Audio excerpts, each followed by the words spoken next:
Hola, soy Gerard, el profesor de Psicometría de Psicología de la UOC de la Academia Statistics. Antes de empezar el curso como tal, os quería comentar un par de aspectos sobre el funcionamiento del mismo. En primer lugar, indicaros que toda la docencia es online, mediante clases grabadas y clases en directo. En las clases grabadas dispondréis de toda la información teórico-práctica necesaria para entender perfectamente la asignatura. Todo ello evidentemente orientado a la resolución más que adecuada de los diferentes PECs, los diferentes retos, así como también del proyecto final. Además también tendremos unas clases en directo que se realizarán antes de cada reto y antes del proyecto final, donde comentaremos todas vuestras dudas y nos centraremos en la PEC en cuestión. También, por favor, indicaros que cada vídeo grabado tendréis un máximo de 3 visualizaciones disponibles, ya que es un curso de uso individual. Los podéis ver los vídeos donde y cuando, como queráis, pero repito, con un máximo de 3 visualizaciones. Esta que estáis visualizando es una clase de prueba. Esta clase la podéis ver en YouTube. Si el curso os interesase, podéis ir a nuestra página web y ahí realizar la inscripción. Una vez realizada la inscripción, os enviamos un PDF con toda la información necesaria para entender la asignatura. Tendréis ahí un dossier con los ejercicios, la teoría y diferentes PECs que iremos comentando en los diferentes vídeos. Importante, si tenéis el dossier y tenéis los vídeos, vais visualizándolos, es más que suficiente, no requerís nada adicional para obtener muy buena nota en esta asignatura. Pero muy importante, es imprescindible el dossier, ya que todo el tiempo voy haciendo referencia a ejercicios y páginas que se encuentran en él. Por último ya, indicaros también que el día del inicio del curso creamos un grupo de WhatsApp formado por los alumnos y profesor, en este caso yo mismo, que ahí me encargaré de resolver todas vuestras dudas acerca de cómo funciona el curso, acerca de cualquier pregunta que tengamos dificultades, lo que sea. Por ahí podéis preguntarme todas vuestras consultas. Una vez dicho esto, os dejo ya con la primera clase gratuita.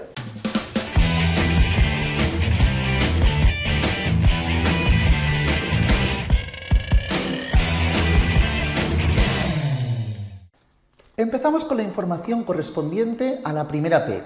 Ya veréis, por favor, que esta primera PEC es con diferencia la más teórica, donde estudiaremos más conceptos teóricos. En las siguientes, cuando estudiemos validez, fiabilidad e interpretación de las puntuaciones, veréis que estudiaremos muchos más aspectos numéricos y las PECs serán mucho más numéricas. En cambio, en este caso nos centraremos más bien en aspectos conceptuales relacionados con la psicometría.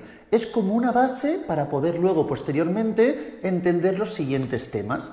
Además, también nos adentraremos en pequeña medida en el HASP, el programa informático con el que trabajaremos, y haremos una de las clases analizando la información mediante un ejemplo, parecido al que os entrará también en la primera PEC. Una vez dicho esto, vamos a ir comentando esta primera clase, repito, bastante teórica, para analizar la información de los aspectos básicos. Si algún concepto no quedase claro, por favor, indicármelo por el grupo de WhatsApp o, si preferís, en la clase en directo para acabar de asentar bien estos conceptos, ¿de acuerdo? Entonces, vayamos al principio, página 2 del dossier.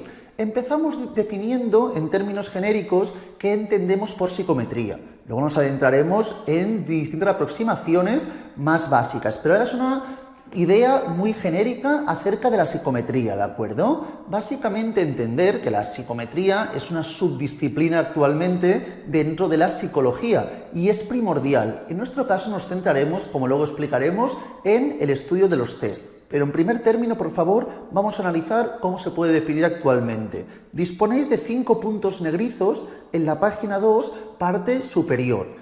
Indicar que esta subdisciplina de la psicología, evidentemente, tiene como objetivo, como finalidad, la medida de la psique.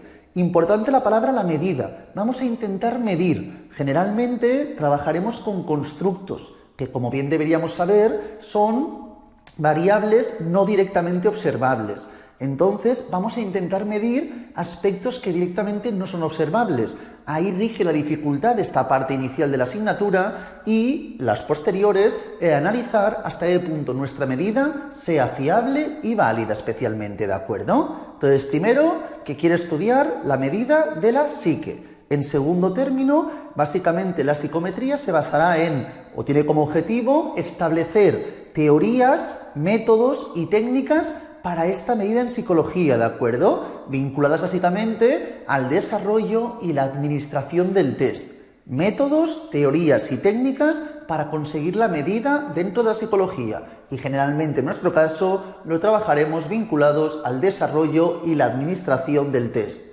En tercer término, y también importante, se caracteriza porque utiliza la formulación matemática para desarrollar estas teorías o modelos. Importante, dentro de la formulación matemática nos centraremos en la teoría clásica de los test. Hay diferentes. Básicamente trabajaremos con la teoría clásica de los test y comentaremos muy por encima la teoría de respuesta de los ítems. Básicamente son dos modelos matemáticos que analizaremos, comentaremos, pero tampoco le daremos mucha más importancia de la que realmente nos aportan en la asignatura. En cuarto término, cuarto punto, nos indica aquí, lo tenéis planteado, que define el interés para promover métodos, técnicas e instrumentos para la mejor medida posible en los diferentes contextos, ¿de acuerdo? La mejor posibilidad para poder medir. Si yo quiero medir la depresión, habrá diferentes instrumentos y buscaremos el mejor para los distintos contextos.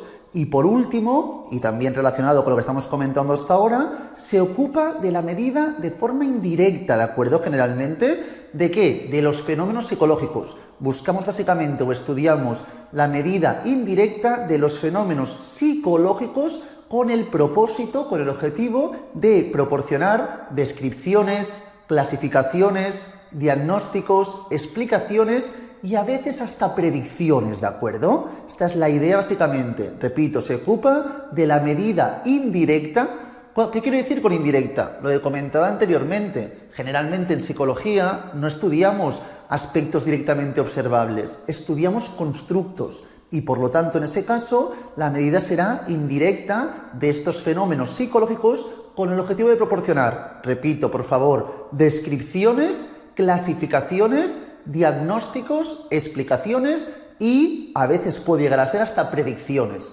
La idea de predicciones es más bien de ciencias naturales, pero cada vez más en ciencias sociales se pueden extraer algún tipo de regresiones para hacer predicciones, ¿de acuerdo? A partir de aquí comentaremos en términos genéricos, no comentaremos todos los autores que están en el módulo, comentaremos las cosas más básicas de la historia de la psicometría. Ciencia, igual que la psicología, que tampoco tiene infinidad de años y entonces está en continua evolución. En mayor medida aún la psicometría, que es más novedosa, tiene poco menos al final de un siglo de vida, entre comillas, y entonces está en continua evolución. Y ya veremos cómo su evolución hace que en pocos años todo vaya cambiando en gran medida. Pero que tengamos la idea de la historia genérica de la psicometría, ¿de acuerdo? Empezamos con los psicofísicos. Los psicofísicos son, al fin y al cabo, los primeros que percibieron la dificultad de poder medir algunos hechos mentales, como pueden ser las sensaciones, ¿de acuerdo? ¿Y qué hicieron? Pues intentaron promover diferentes métodos indirectos para su medida. Es decir, fueron los precursores de la psicometría. Es básicamente la idea. Lo que estábamos hablando de promover métodos, teorías, técnicas de medida indirecta, ¿de acuerdo? Básicamente, entonces fueron los primeros que promovieron ese tipo de métodos indirectos para la medida. En segundo término, segundo punto que tenéis, os hablan de que a finales del siglo XIX tenemos a Galton, que fundó el famoso Laboratorio Antropométrico de Londres, ¿de acuerdo? Ahí básicamente se empezaron a estudiar las diferencias individuales. A partir de ahí veremos que es el inicio de la psicometría como tal. Un colaborador de Galton, que es Cattell, como podéis ver en el siguiente punto, propuso por primera vez los test mentales, ¿de acuerdo? Que hacían referencia a diferentes tareas relacionadas con la psique humana, ¿de acuerdo? Seguidamente, el cuarto punto, también lo conocemos, que tenemos que ya en el siglo XX, Binet y Simon plantearon los primeros test de inteligencia.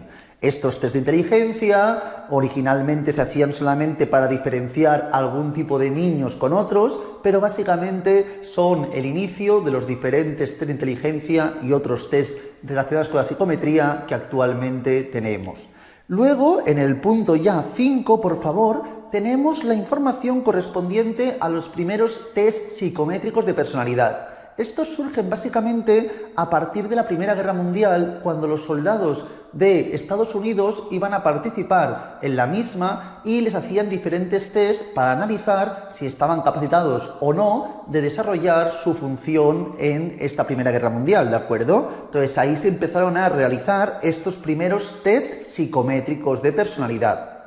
Luego tenemos el siguiente punto, que nos habla de Thurston como que promovió la psicología como una ciencia cuantitativa. Pensar que hasta ese momento la psicología y en general ciencias sociales no se planteaban como un aspecto posible de estudiarlo desde una vertiente cuantitativa. Y aquí empezamos ahora mismo a estudiarlo desde una vertiente cuantitativa. Entonces ahí es donde rige esa dificultad y esa importancia de la psicometría como tal. A partir de aquí, el siguiente punto nos habla de la teoría fundamental más importante y la que trabajaremos en mayor medida. Repito, esta teoría tiene ciertas limitaciones y con el transcurso del tiempo han ido surgiendo otras, pero es la fundamental dentro de la historia de la psicometría, que es la teoría clásica de los test. La teoría clásica de los test, planteada inicialmente por Spearman, propone un modelo matemático para conceptualizar el error de medida. Lo veremos más adelante, pero básicamente será que la puntuación obtenida corresponderá a la verdadera más el error. Esta información la visualizaremos en la página 6 del dossier, si os fijáis, ¿de acuerdo? En la página 7, parte inicial, lo que haremos será comentar la información correspondiente a la teoría de respuesta de los ítems, que intentará solucionar las limitaciones de la teoría clásica de los test. Seguidamente teníamos la información que la época más importante donde creció en mayor medida la psicometría en el siglo XX fue de los años 30 a los años 60. Luego tenemos la teoría de respuesta al ítem, que es lo que estábamos comentando anteriormente, que intenta solucionar las limitaciones de la teoría clásica de los test. Es una teoría más novedosa e intenta solucionar estos problemas de la teoría clásica de los test, ¿de acuerdo? Y luego tenemos el último punto aquí, que nos hablan del año 92, aunque realmente hay otros planteamientos distintos que analizaremos también en la parte final de este primer tema, que habla de los principios éticos de la psicología. De la psicometría. Esto será fundamental y también lo comentaremos. Ya veréis que es fundamental, pero son aspectos que no requieren de ningún tipo de estudio. Muchas veces es pura lógica, ¿de acuerdo? Para entender hasta qué punto es ético o no llevar a término cierto tipo de estudio. Una vez dicho esto, si os fijáis, por favor, en la parte inferior de esta misma página 2 tenemos que, o nos indican que la psicometría no solo se centra en el estudio de test, también en otro tipo de análisis como pueden ser entrevistas, métodos relacionales, técnicas psicofisiológicas, diferentes aspectos. En nuestro caso nos centraremos prácticamente en exclusividad en los test, ¿de acuerdo? ¿Por qué? Porque básicamente es la forma de medir o de medir de forma indirecta donde será más visual analizar los diferentes modelos de medida y las diferentes teorías relacionadas con ellos, ¿de acuerdo? A partir de aquí, si vamos por favor a la página 3 y comentando lo que iniciábamos o como iniciábamos la clase, que decíamos que hay muchas definiciones de psicometría, aquí nos plantean las tres grandes aproximaciones a la psicometría. Veréis que están las tres muy relacionadas. Es más, la tercera es la intersección de las dos anteriores, pero veréis que los conceptos que estudiamos son siempre prácticamente los mismos, ¿de acuerdo? En primer término, las tres aproximaciones. La primera, que es a partir de los instrumentos que utiliza. Es decir, nos aproximamos a la psicometría mediante o a partir de los instrumentos que utiliza. Desde esta perspectiva, la psicometría se plantea como una disciplina encargada de desarrollar los fundamentos para la construcción, desarrollo y administración de los test, ¿de acuerdo? La psicometría corresponde en desarrollar los fundamentos para la construcción, desarrollo y administración de los test. Evidentemente, esto tiene parte de realidad, es cierto que realmente se dedica a ello, pero la parte fundamental, como veremos, será la intersección donde la aproximación a la psicometría será a partir del instrumento, pero también a partir del objeto que quiere, en este caso, estudiar sobre el que muestra interés, ¿de acuerdo? Entonces, dentro del punto 1 me dice, esta definición presenta algunas dificultades. Estudiaremos dos. En primer término, que la palabra test es polisémica, es decir, que muchas veces hay conceptos que utilizamos en la vida cotidiana o en otros aspectos más bien científicos que hablan de test, pero no se puede considerar como un test psicométrico como tal, que reúna las características para así considerarlo. Por lo tanto, a veces hablaremos de test y eso puede llevar a confusión muchas veces, ¿de acuerdo? Y en segundo término, que es restrictiva. ¿Qué quiere decir? Ya que al fin y al cabo, es decir, la definición de que solamente nos centramos en el desarrollo o la construcción y la administración de test es restrictiva, porque evidentemente los instrumentos, es decir, generalmente el test con el que trabajamos es un proceso donde se desarrollan teorías y métodos orientados a la medida indirecta de los fenómenos psicológicos. Entonces, no solamente es hacer el test, sino que para realizar el test requerimos muchos conceptos, mucha teoría acerca del objeto de estudio. Por lo tanto, por eso podemos indicar que es restrictiva, ¿de acuerdo? Hablaremos de instrumento de medida, para que lo veáis un segundo cuando haga referencia a ello. Por ejemplo, si yo me quiero pesar, el instrumento de medida es una báscula, no hay duda. Si yo quiero analizar, por ejemplo, mi altura, coger un metro para ver cuánto mido.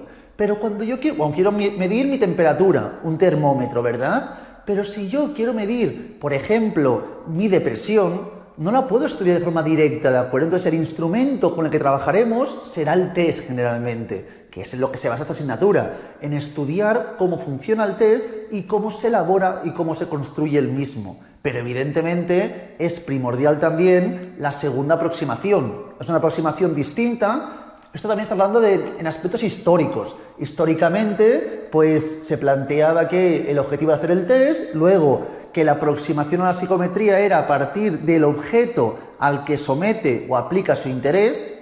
En este caso, la disciplina de la psicometría está orientada a la evaluación o medida de los fenómenos psicológicos. Muy bien, se basa en la medida de los fenómenos psicológicos, pero ¿cómo se basa y cómo lo va a realizar? ¿Cómo va a conseguir esta medida? Entonces, por eso tenemos el punto siguiente, la siguiente información, que aunque no haga referencia explícita a los instrumentos que utilicen, al fin y al cabo, aunque sea de forma indirecta, aluden evidentemente a los test, ¿de acuerdo? Ya que tienen que trabajar de forma cuantitativa las variables y para ello se basarán en algún tipo de instrumento como será el test. Por lo tanto, aunque no esté explícito, de forma implícita queda claro que estarán trabajando con algún instrumento como el test. En ese sentido, lo más recurrente actualmente es la intersección de ambas aproximaciones, de ambas corrientes. Aquí nos plantean 4 diferentes estudios por diferentes autores donde plantean la unión, la intersección, la combinación de ambas aproximaciones. Vamos a intentar analizar de forma muy rápida, veréis que son todas ellas muy parejas, ¿de acuerdo? Buchanan y Fink especifican básicamente que los dominios de medida estandarizada se realizan mediante el test en relación con las habilidades, los atributos y las características psicológicas. Es decir, relaciona el test con aquello que quiere medir, el test, el instrumento, con el objeto de estudio, objeto de interés de la investigación. Luego Holden define la psicometría como la teoría y la técnica de medida en el contexto de la psicología. Pues todo el tiempo es lo mismo, quiere decir, trabajar el objeto de estudio, lo que queremos investigar desde una vertiente más bien teórica, psicológica, con la información del test para conseguir medir dicho constructo generalmente, ¿de acuerdo? Hablo de constructo, aunque no siempre serán constructos, pero como hablamos en genérico de variables y en psicología prácticamente todas ellas no son directamente observables, directamente comento la idea de constructo, ¿de acuerdo? Luego tenemos Muñiz, son estas definiciones de autores, hay más evidentemente, pero aquí planteamos los principales y los que acostumbran a preguntar en mayor medida. Define la psicometría Muñiz como el conjunto de métodos, técnicas y teorías implicadas en la medida de las variables psicológicas. Todo lo mismo, ¿de acuerdo? Y Jones y Thyssen la describen como la disciplina encargada de desarrollar modelos y métodos orientados principalmente al resumen, la descripción y el establecimiento de inferencias a partir de los datos recogidos en la investigación psicológica. Cuando hablo de inferencia, ¿a qué quiero hacer referencia? Muy importante, dentro de estadística hay dos vertientes muy bien diferenciadas, la estadística descriptiva y la estadística inferencial. Inferir significa al final extrapolar, generalizar. Entonces, al fin y al cabo, a partir de los datos recogidos en la investigación, el objetivo será establecer inferencias, ¿de acuerdo? Siguiente tenemos la información correspondiente a el test. Vamos a analizar los aspectos fundamentales del instrumento principal dentro de la psicometría, que es el test, ¿de acuerdo? Para que se considere un test, antes lo comentábamos, el test es una palabra, es un vocabulario polisémico, puede confundirse con otros aspectos. Vamos a mirar los tres requisitos, los tres supuestos que debe cumplir siempre, las tres condiciones que debe cumplir siempre un test para ser considerado un test. Esto lo tenemos en la página 3, parte inferior. En primer término, el test debe tener propiedades psicométricas conocidas y debe haberse elaborado siguiendo unas normas de construcción, ¿de acuerdo? Es decir, que debe seguir ciertos requisitos establecidos para que pueda considerarse como un test. Y luego tenéis en este caso el A, que os pone la medida mediante el desarrollo y la administración del test, importante, debe ser objetiva. No podemos hablar de subjetividad, estamos hablando de una ciencia y la ciencia en términos genéricos se caracteriza por la objetividad, por lo tanto no podemos hablar de subjetiva. Y al ser objetiva, ¿qué quiere decir? Que habrá un conjunto de normas determinadas que van a permitir obtener e interpretar las puntuaciones de los individuos. Esto es fundamental, es el primer punto, un requisito, una condición para poder hablar de test. En segundo término, requiere una administración controlada, es decir, se deben seguir las instrucciones, las condiciones de administración y de puntuaciones establecidas en el proceso de construcción del test. Es decir, como veis en el punto siguiente, la medida del test debe ser estandarizada. La medida, cómo se consigue y cómo se interpreta, ¿de acuerdo? Cómo se consigue la medida en cuestión y cómo se interpreta debe ser de forma estandarizada. Y en tercer término, un aspecto que a veces puede llevarnos a confusión con otro tipo de análisis, por ejemplo, si yo hablo un test pero que es como un cuestionario, que yo voy por la calle y hago preguntas a la gente, no con la intención de estudiar el atributo del sujeto, sino la opinión genérica, ¿de acuerdo? En esos casos, si yo hago un estudio para la intención de voto y digo, tengo un test, esto no es un test desde un punto de vista psicométrico, porque tiene la intención, esa información, de analizar al conjunto de la población. En cambio, el punto 3 es que el test pretende evaluar a una persona en un atributo de interés, ¿de acuerdo? Muy importante, no es la intención de estudiar toda la tendencia de una población, no, es estudiar a una persona en un atributo concreto de interés. Por eso, como podéis ver en el último punto, los test se enfrentan a fenómenos psicológicos no observables a partir de una muestra de comportamientos. Vamos a hacer estudios que no se pueden observar directamente, generalmente, que es la información correspondiente a los constructos. Si fuese directamente observable, no sería necesario plantear la información correspondiente a un test, ¿de acuerdo? Seguidamente, vamos a hacer una pequeña clasificación de los distintos tests. ¿Cómo podemos diferenciar qué tipo de test estamos trabajando? Esto también pregunta que hacen en la PEC1 y que debemos saber entender. Ya veremos que las partes que más me importan, en mayor medida, serán, según la manera de evaluar las respuestas obtenidas, esto es importante, según ¿qué más me importa mucho? Y según la interpretación de las puntuaciones. El primero y el penúltimo seguramente son de los más importantes en cuanto a la selección y los que iremos viendo a lo largo de la asignatura. Pero vamos a comentar esta información. Primer punto, ¿de acuerdo? Tenéis 1, 2, 3, 4, 5, 6, 7, 8 puntos distintos. Vamos a comentarlos a continuación. Primer punto, según la manera de evaluar las respuestas obtenidas para medir los distintos fenómenos psicológicos. Diferenciamos dos tipos. Los test de ejecución máximo, a veces también veréis de rendimiento máximo, ¿de acuerdo? Pueden hablar de ambas formas. Muchos autores hablan directamente de rendimiento máximo o ejecución máxima y los test de ejecución típica o rendimiento típico.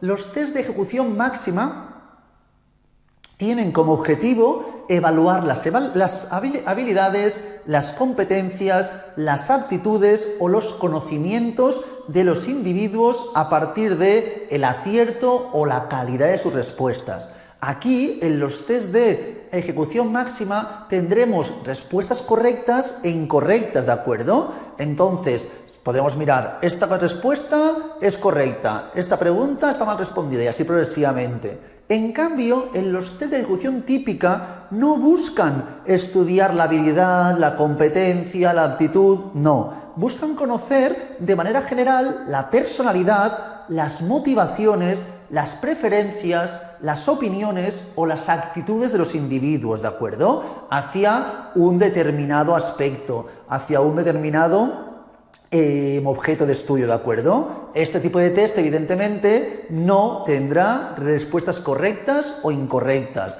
sino que cada uno responderá lo que se acorde con su forma de ser, con su personalidad, con sus motivaciones, ¿de acuerdo? Entonces diferenciamos test de ejecución máxima y test de ejecución típica. Por ejemplo, se habla de un test de inteligencia, un test de psicometría, todo esto al fin y al cabo son de ejecución máxima. En cambio, si estudio mi depresión o estudio mi motivación para estudiar una carrera, serían ejecución típica, ¿de acuerdo? Básicamente, diferenciamos estos dos tipos de test. Muy importante, los test, generalmente, en genérico, están formados por ítems. Muy importante esta palabra. Los ítems son los diferentes elementos que forman el test. El ítem no es una pregunta. No tiene por qué ser una pregunta, puede serlo, pero no tiene por qué serlo. Al fin y al cabo, el ítem lo que corresponde es un estímulo para intentar analizar el grado que tiene el individuo del constructo estudiado. Esto es básicamente el ítem como tal, estímulos para ver cuál es su respuesta y cuál es el nivel, el grado en el constructo que estemos estudiando.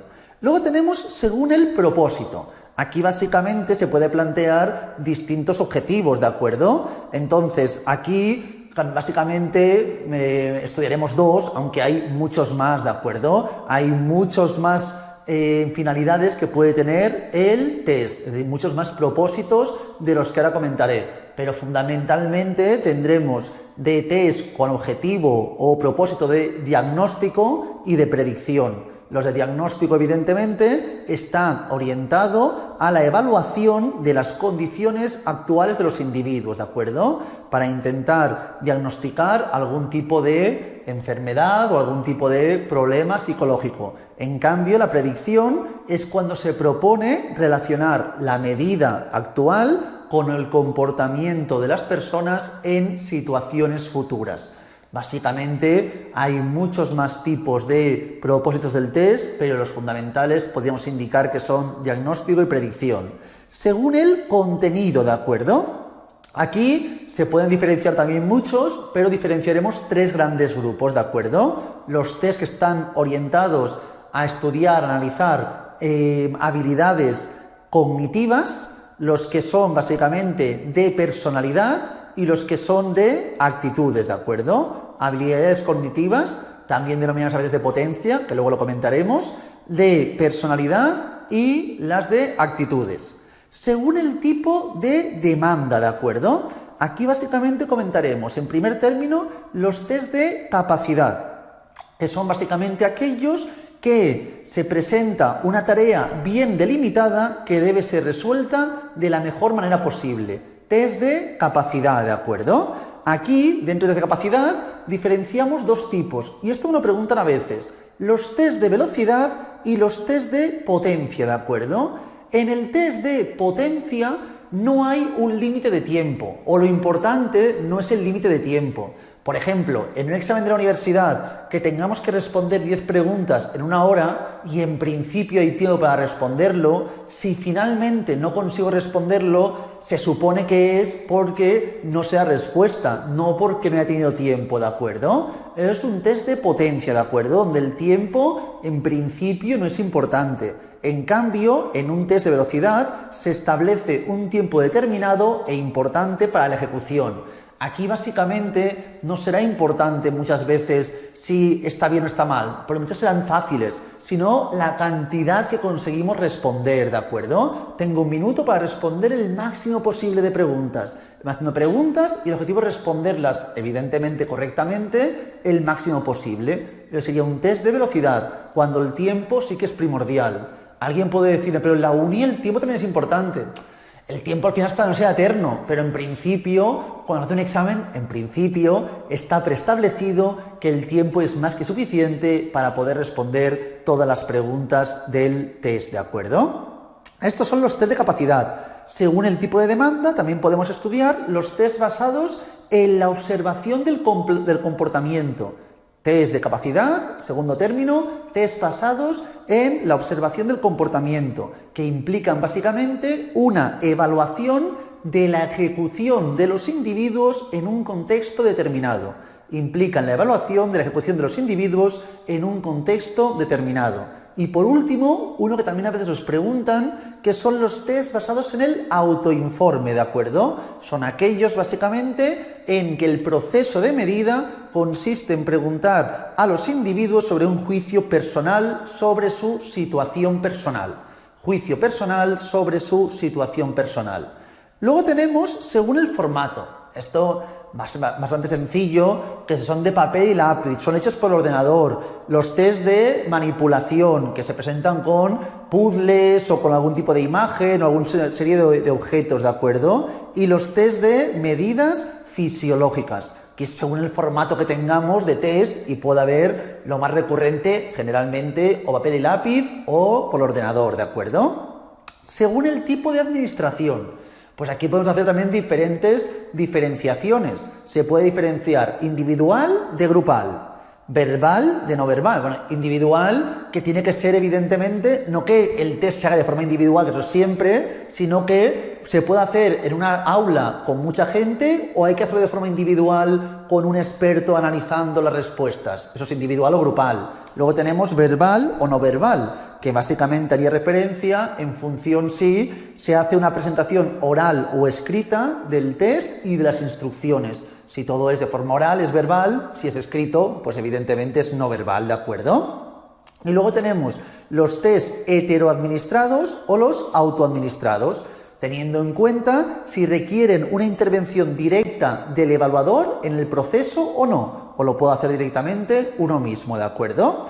Luego, segundo punto muy importante, tenemos según la interpretación de las puntuaciones. He comentado que seguramente las dos clasificaciones básicas serán la primera y la penúltima. En esta penúltima, también muy importante, sobre todo para cuando interpretemos las puntuaciones en la parte final de la asignatura, diferenciamos los test normativos, test de norma de grupo, sinónimo, normativo, norma de grupo, y los test criteriales, referidos al criterio, ¿de acuerdo? Los test normativos permiten comparar la puntuación del individuo con un grupo de referencia que previamente ha respondido el mismo test. Aquí tendremos un grupo normativo. Este grupo normativo es un grupo de referencia que responderá al test y a partir de este grupo nosotros nos clasificamos en un lugar o en otro, ¿de acuerdo? Entonces aquí nuestra puntuación depende, se compara con un grupo de referencia. Estos son los test normativos. Por ejemplo, cualquier test donde esté planteada una media poblacional, la información correspondiente a unas desviaciones, todo eso indicaría que hablamos de un test normativo. Y luego tenemos test referidos a criterio.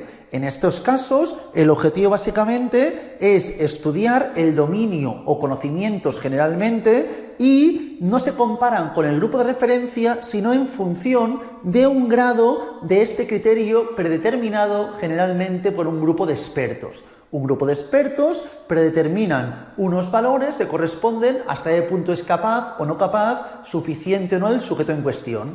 Por ejemplo, los exámenes de la universidad, ¿qué son? ¿De norma de grupo o son criteriales? Pues el 5, que es la nota que delimita aprobado suspenso, no depende al fin y al cabo del grupo de referencia. Si todo el mundo saca 2 y 3 y yo saco un 4, estoy igualmente suspendido, no he aprobado, ¿de acuerdo? En ese caso es criterial. En cambio, en una oposición, por ejemplo, sí que hablaríamos de puntuaciones más elevadas, pero básicamente test de inteligencia. Test de inteligencia muchos tienen media 100, desviación 15. Yo me coloco mi inteligencia respecto a la población objeto de estudio, a un grupo de referencia.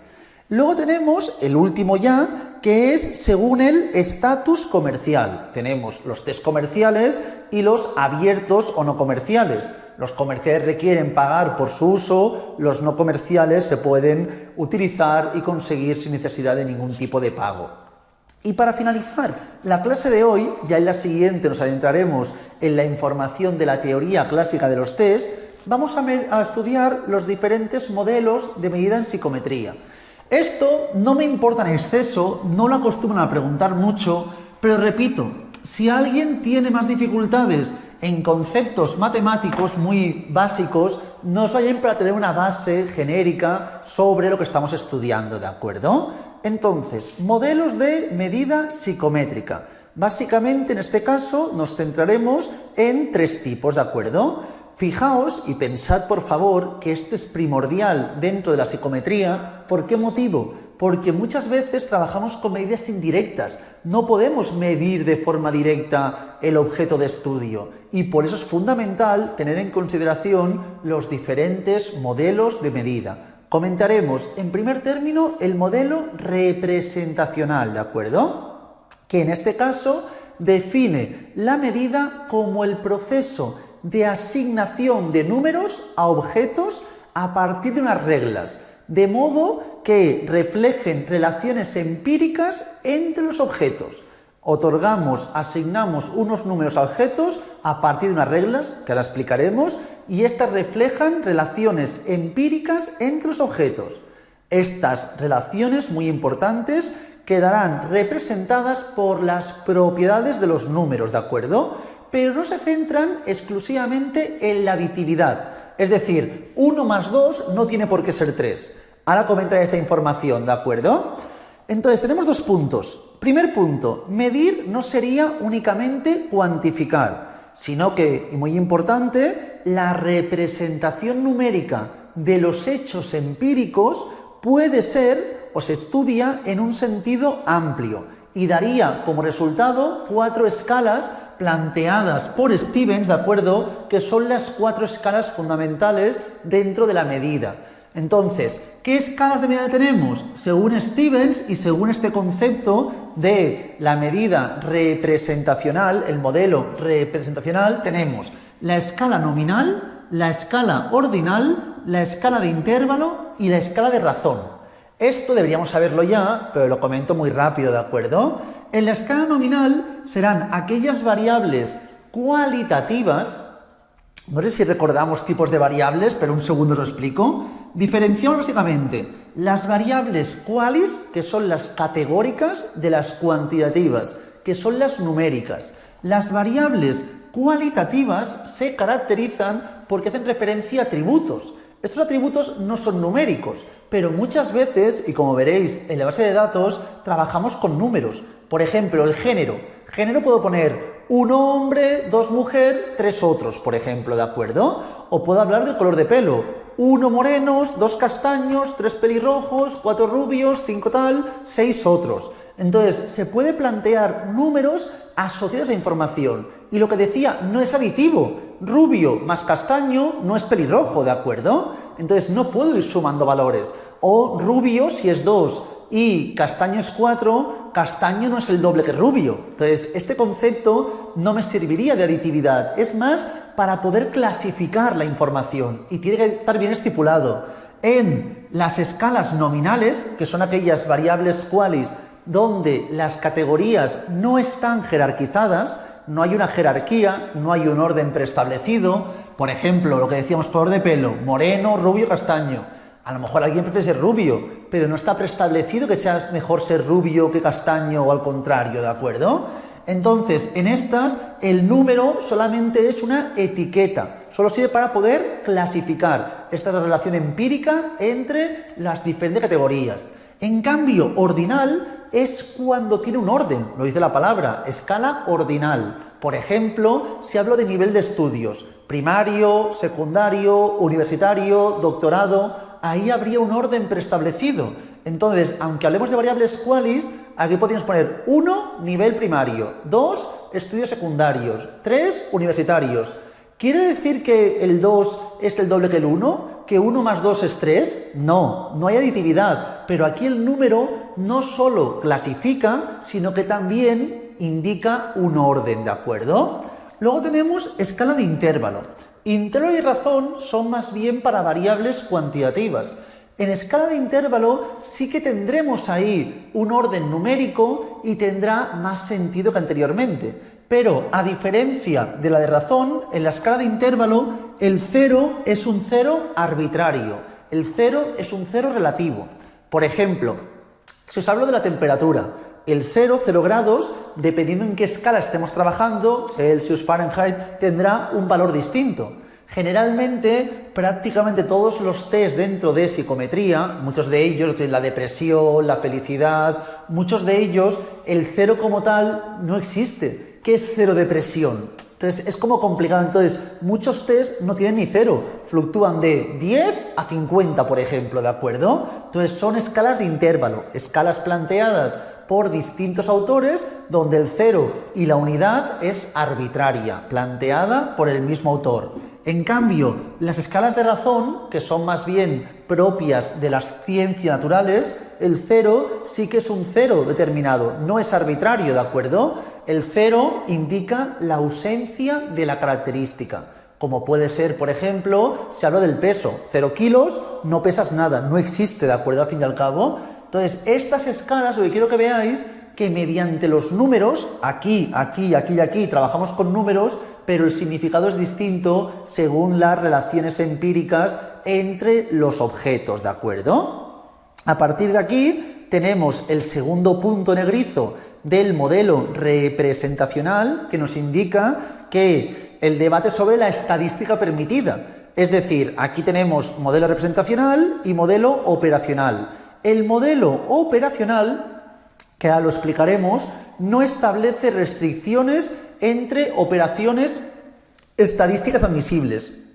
Cualquier operación estadística es admisible. En cambio, el representacional, si hablamos de escalas nominales, yo puedo sumar hombre más mujer entre 3, por ejemplo. Si hombre es 1 o 1 y 2, puedo hacer 1 más 2 entre 3. No tiene ningún sentido. No puedo hacer cualquier operación matemática ni estadística, ni mucho menos. Ya veremos, y lo comentaremos en la tercera clase, cuando estemos con el programa informático, en este mismo APEC, ¿de acuerdo? Que si las variables son qualis, miraremos un seguido de indicadores. Si son variables cuantitativas, miraremos otros indicadores. Según el tipo de variable, podremos mirar la media, la mediana, la desviación, o si es otro tipo de variables, como son las qualis, nos fijaremos más bien en aspectos como son el porcentaje de individuos en cada categoría, el número de individuos en cada categoría, nos fijaremos en otro tipo de conceptos. Por entonces sí que hay restricciones, ¿de acuerdo? Luego comentamos el modelo operacional. Este modelo se basa en la definición de cualquier concepto mediante las operaciones necesarias para medirlo. Aquí tenemos que hablar de operaciones que se puedan llevar a término, que se puedan medir. Así, cuando hablamos de este modelo, la medida no es otra cosa que el conjunto de operaciones necesarias para definir un concepto. Es decir, que siempre trabajaremos con números en sentido estricto, ¿de acuerdo?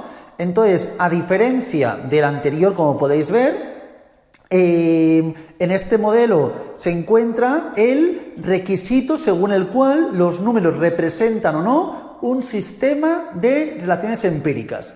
En el representacional, que antes comentaba, las relaciones empíricas son previas a la medida y tienen una existencia independiente de las operaciones llevadas a cabo, ¿de acuerdo? Es decir, relaciones empíricas previas a la medida. En cambio, en el modelo operacional, que se basa solamente en operaciones, en aspectos numéricos, aquí limita el dominio de las operaciones a aquellas que de una manera consistente producen números y en ningún caso está interesado en la existencia de relaciones empíricas que apoye estos números, ¿de acuerdo? Todo tiene que ser aspectos que sean estadísticamente admisibles y operaciones numéricas congruentes. Y por último tenemos el modelo clásico, ¿de acuerdo? Aquí en este caso, a diferencia de los otros dos modelos, la medida no se considera la asignación de números a objetos, de acuerdo con unas reglas, ni el resultado de un tipo particular de operaciones que producen números, sino que define como el proceso de descubrimiento de relaciones numéricas entre los valores observados en un atributo cuantitativo. Es aún una naturaleza más cuantitativa aún, es aún una vertiente más propia de las ciencias naturales. Entonces, estos son los modelos de cómo se puede llegar a medir de forma, o cómo se puede llegar a medir los aspectos dentro de la psicometría. Básicamente, en nuestro caso, generalmente nos centraremos en la taxonomía de Stevens, que plantea estas 4 escalas. Y una vez visto esto, de estos 3 modelos surgen distintas teorías. Y como ya he comentado, nos centraremos en la teoría clásica de los test. Esa teoría será la fundamental con la que empezaremos la siguiente clase, ¿de acuerdo? Comentar que se llama teoría clásica de los test no porque se base en el modelo clásico, más bien se basará en el modelo operacional, ¿de acuerdo? Pero es clásico porque es el que originalmente surgió y el más trabajado en la historia de la psicometría. Igualmente, el modelo clásico de los test o la teoría clásica de los test tiene distintas limitaciones, como también he comentado anteriormente, que tendremos que buscar otras teorías para poder paliarlos. En este caso, nos centraremos en la teoría de respuesta de los ítems, ¿de acuerdo? Que será una teoría más novedosa para intentar eliminar aquellos problemas, aquellas limitaciones que surgen de la teoría clásica de los test. Con esto acabamos esta primera parte de teoría. En la siguiente clase miraremos la segunda parte de teoría, que ya veréis que será, creo yo, aún más sencilla, porque tiene mucha vertiente de la parte de ética, que es cosa pura, lógica, ya veréis que no tiene más dificultad. Y ya en la tercera clase, para esta primera PEC, nos centraremos en el problema informático, donde explicaremos aquellos requisitos básicos y fundamentales para interpretar, entender y analizar bien el HASP. Lo dejamos por aquí hoy. Cualquier que tengáis, consulta, de lo que sea, por favor, siempre podéis acceder a mí por el grupo de WhatsApp y si preferís, como tendremos clases en directo bastantes, ahí podréis irme preguntando vuestra información, ¿de acuerdo? La clase en directo, repito, servirá para poder comentar todas vuestras dudas y centrarnos en un modelo de PEC como el de este año, cambiando los valores numéricos. Lo dejamos por aquí hoy y mucha suerte.